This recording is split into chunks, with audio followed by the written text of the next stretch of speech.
अंधेरी बारिश वाली रात, शहर की पीली रोशनी गीली सड़कों पर कांप रही है।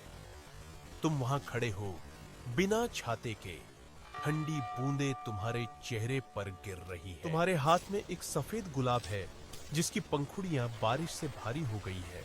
यह तुम्हारी आखिरी उम्मीद है, एक मूक प्रार्थना। वह अपार्टमेंट की खिड़की पर आती है। उसका चेहरा एक पत्थर की मूर्ति जैसा है, भावनाओं से रहित। वह नीचे तुम्हारी ओर देखती है, लेकिन उसकी आंखों में कोई चिंगारी नहीं है। तुम गुलाब ऊपर उठाते हो, एक भेंट, तुम्हारी आत्मा का एक टुकड़ा। तुम उम्मीद करते हो कि वह तुम्हारी दया को देखेगी, तुम्हारे समर्पण को समझेगी, लेकिन उसकी आंखों में कृतज्ञता नहीं है। वहां सिर्फ दया है, एक ठंडी खोखली दया। वैसी दया जो एक राजा एक भिखारी को दिखाता है। वह सिर हिलाती है, एक छोटा निर्णायक इशारा, और खिड़की बंद हो जाती है। तुम अकेले रह जाते हो उस भीगे हुए गुलाब और एक चुभते हुए सवाल के साथ। यह एहसास तुम्हें अंदर से खोखला कर देता है। यह पहली बार नहीं है। तुम्हारी दया, तुम्हारी अच्छाई हमेशा एक कांच की दीवार से टकराती है। तुम सोचते हो, कहां गलती हुई? तुमने तो सिर्फ प्यार देना चाहा, तुमने तो सिर्फ देखभाल करनी चाहिए। तो फिर तुम्हें बदले में यह खालीपन क्यों मिलता है? तुम अपनी यादों के गलियारों में भटकते हो, हर वो मौका याद करते हो जब तुमने अपनी जरूरतों को नजरअंदाज किया, सिर्फ उसे खुश करने के लिए। तुमने उसकी हर मांग पूरी की। तुम हमेशा उपलब्ध थे, एक वफादार परछाई की तरह। तुमने सोचा था कि यह समर्पण है, लेकिन उसने इसे उपलब्धता समझा। यह दर्द अब एक परिचित मेहमान बन गया है। यह रात में आता है और तुमसे सवाल करता है, क्या दयालु होना एक गलती है? रुको, गहराई से सांस लो। यह तुम नहीं हो, यह तुम्हारी दया नहीं है जो गलत है।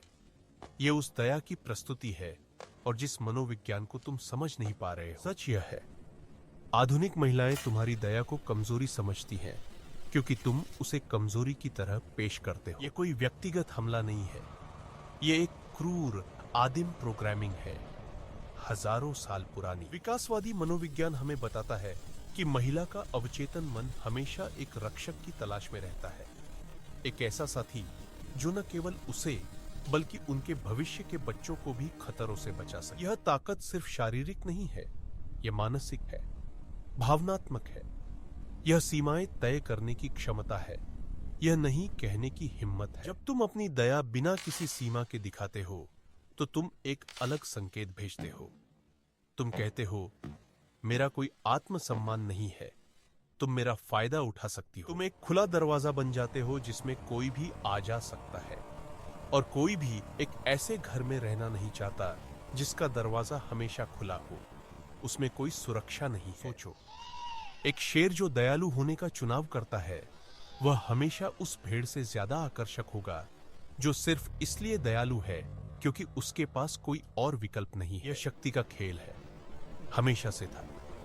तुम्हारी दया तुम्हारी सबसे बड़ी संपत्ति हो सकती है, लेकिन तभी जब वह ताकत की स्थिति से दी जाए। चलो एक कहानी देखें, रोहन और प्रिया की कहानी। यह तुम्हारी कहानी हो सकती है। रोहन एक अच्छा लड़का था। वह प्रिया के लिए चांद तारे तोड़ लाने को तैयार था। अगर प्रिया कहती कूदो, तो रोहन पूछता कितना ऊंचा। वह उसके संदेशों का तुरंत जवाब देता था। वह अपने दोस्तों के साथ प्लान रद्द कर देता था, सिर्फ इसलिए कि शायद प्रिया को उसकी जरूरत पड़ जाए। उसने प्रिया को एक सिंहासन पर बिठाया, उसे एक देवी की तरह पूजा, लेकिन वह एक बात भूल गया, देवियों की पूजा की जाती है, उनसे प्यार नहीं किया जाता। शुरू में प्रिया को यह ध्यान अच्छा लगा, कौन इसे पसंद नहीं करेगा। यह एक अहंकार की मालिश थी, लेकिन जल्द ही यह उबाऊ हो गया। रोहन का कोई अपना वजूद नहीं था, कोई राय नहीं थी। वह एक प्रतिध्वनि था, एक खाली बर्तन जो प्रिया की इच्छाओं से भरा हुआ था। उसमें कोई रहस्य नहीं था, कोई चुनौती नहीं थी। वह एक किताब थी जिसके सभी पन्ने खाली थे, और प्रिया को पढ़ना पसंद था। फिर विक्रम आया। विक्रम भी दयालु था, लेकिन उसकी दया अलग थी। उसकी दया एक चुनाव थी, मजबूरी नहीं। विक्रम का अपना जीवन था, अपने जुनून थे, अपने लक्ष्य थे। वह प्रिया की दुनिया का चक्कर नहीं काटता था, उसने प्रिया को अपनी दुनिया में आमंत्रित किया। जब प्रिया किसी बात से असहमत होती तो रोहन तुरंत अपनी राय बदल लेता था। विक्रम बहस करता था, वह उसकी राय का सम्मान करता था, लेकिन अपनी बात पर कायम रहता। रोहन की दया एक कालीन की तरह थी जिस पर प्रिया चलती थी। विक्रम की दया एक तोहफे की तरह थी जिसे वह कभी कभी देता था, जिससे वह और भी कीमती हो जाती थी। धीरे धीरे बिना किसी बड़े नाटक के प्रिया की दुनिया रोहन से दूर और विक्रम की ओर खिसक गई। रोहन टूट गया। उसने दुनिया को कोसा, उसने प्रिया को कोसा, उसने अपनी अच्छाई को कोसा, लेकिन उसने कभी उस कमजोरी को नहीं देखा जो उसकी अच्छाई के पीछे छिपी। और यहां है क्रूर सत्य, वह सच जिसे कोई कहना नहीं चाहता। महिलाएं दया से नफरत नहीं करती, वे डेस्परेशन, हताशा से नफरत करती है। वे जरूरत से नफरत करती है। जब तुम्हारी दया तुम्हारी पहचान का एकमात्र स्तंभ होती है तो यह एक बहुत ही कमजोर स्तंभ होता है। यह एक संकेत है कि तुम्हारे पास देने के लिए और कुछ नहीं है। एक मजबूत आदमी की दया एक बोनस है, एक चेरी ऑन टॉप। एक कमजोर आदमी की दया उसकी एकमात्र पेशकश है, और यह काफी नहीं है। आत्मसम्मान आकर्षण की मुद्रा है। जब तुम खुद का सम्मान नहीं करते तो तुम दिवालिया हो जाते हो।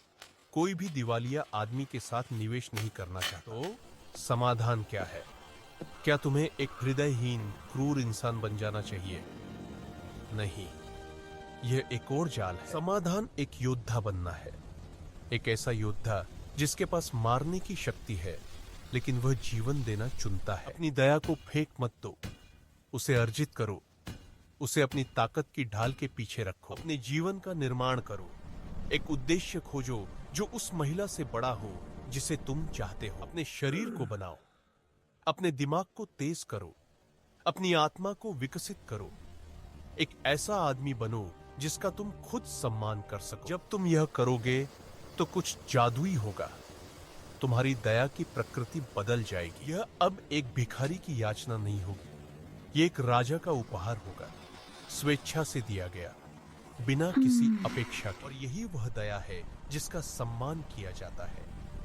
यही वह दया है जो आकर्षित करती है। तो अगली बार जब तुम्हें लगे कि तुम्हारी दया को कमजोरी समझा जा रहा है तो खुद से पूछो, क्या तुम एक भेड़ हो जो दयालु होने का नाटक कर रही है, या तुम एक शेर हो जो दयालु होने का चुनाव कर रहा है? जवाब सब कुछ बदल देगा।